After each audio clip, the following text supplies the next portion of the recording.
I've saved my changes as side-by-side area text.pst. So called, by the way, because we have area text over here on the left and right-hand side of our magazine cover. In this exercise, we're going to take this text right here, Make Him Love You in Less Than 5 Minutes, and we're going to paste it into a custom shape outline so that it wraps to the contours of the model. So here's how we'll start. Get the type tool and click inside of the text to make it active. Then press Control-A or Command-A on the Mac in order to select all of that text. And now go up to the Edit menu and choose the Copy command or press Control-C, Command-C on the Mac. Because this time we not only want to copy the text, we want to copy its formatting attributes as well.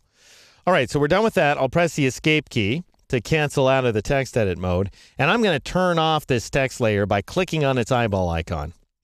Now then, I want you to switch over to the Paths panel, and you'll find Paths to the right of the Channels tab right there, next to Layers. You can also go up to the Window menu and choose the Paths command if you prefer. Now, we haven't seen this panel before, and the idea behind Paths is these are vector-based shape outlines, just like we saw with that I for info and that fleur-de-lis and all that jazz. The big difference here is we're not talking about layers. We have the vector-based path outlines by themselves. They're still resolution independent, but they're really essentially image independent. They exist entirely independently of everything else that's going on inside the image. And they're just vector-based shape outlines that are lying in wait for any of a variety of purposes that you like. So, for example, I could select this container layer right there and notice that it goes ahead and traces, first of all, horizontally at the top here. Then it traces along the woman's arm. Then it traces down next to her necklace, another horizontal line above her glove, and then a vertical line on the far left-hand side of the composition. I drew this path outline using the pen tool, I should tell you. We'll be exploring the pen tool in detail in its very own chapter in the mastery portion of this series, so that's something to look forward to in the future. But for now, just know we've got a pen tool path. I want you to go ahead and click on it here in the Paths panel, and you will see its outline there inside of the image window. Now, we don't need the guidelines anymore, so you know what? You can either go up to the View menu and choose Show and choose Guides to turn them off, or press Control semicolon, Command semicolon on the Mac, or if they're really getting in your way at any point in time, you can just go ahead and choose the Clear Guides command, and that'll get rid of all the guides. Now, that's kind of a DEF CON solution. I don't necessarily recommend it, but it is a way of just clearing out the guides so that they don't bother you anymore. I'm just going to choose Show Guides to turn the guides off. And then, with my type tool still active, this is very important, go ahead and move the type tool cursor into that path space. And I'm going to zoom in on it, actually, so that we can see it up close and personal there. Notice that instead of seeing the standard I-beam cursor, or seeing an I-beam cursor with a little dotted square around it, as soon as I move it inside of a path outline, I see a kind of dotted circle around my I-beam. And that shows me that I'm going to place this text into the path. So I'll just click, and all of a sudden notice the path outline becomes a text frame. And I have a blinking insertion mark. It's a little hard to see over here in the upper left-hand corner of this frame. And I'll go out to the Edit menu and choose the Paste command or press Control-V, Command-V on the Mac to go ahead and paste that text into place. And it appears right there inside the frame. Awesome. Now I'll press Control-A, Command-A on the Mac in order to select all that text. And you know what? It needs to be flush right again.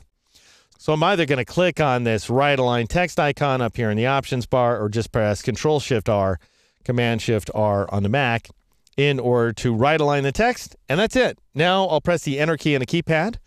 Or you could press Control-Enter or Command-Return on the Mac. I'll switch back to the Layers panel. And notice I now have a new layer called Make Him Love You in Less Than 5 Minutes, immediately above the last one that's turned off.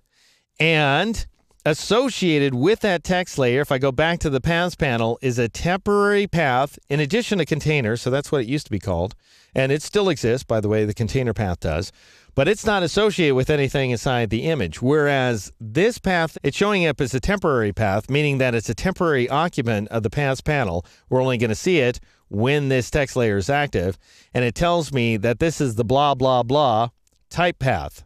It's the path that includes that area text. And this is still another variety of area text, by the way. It's just that rather than having the area text set in a rectangle as by default, it's set inside of a custom shape. All right, so I'll go ahead and zoom out here in order to take in more of the image at a time, switch back to the layers panel. And you know what? Just because this text seems awfully tight to the model's arm right there, I don't want the U jabbing into her underarm quite that much.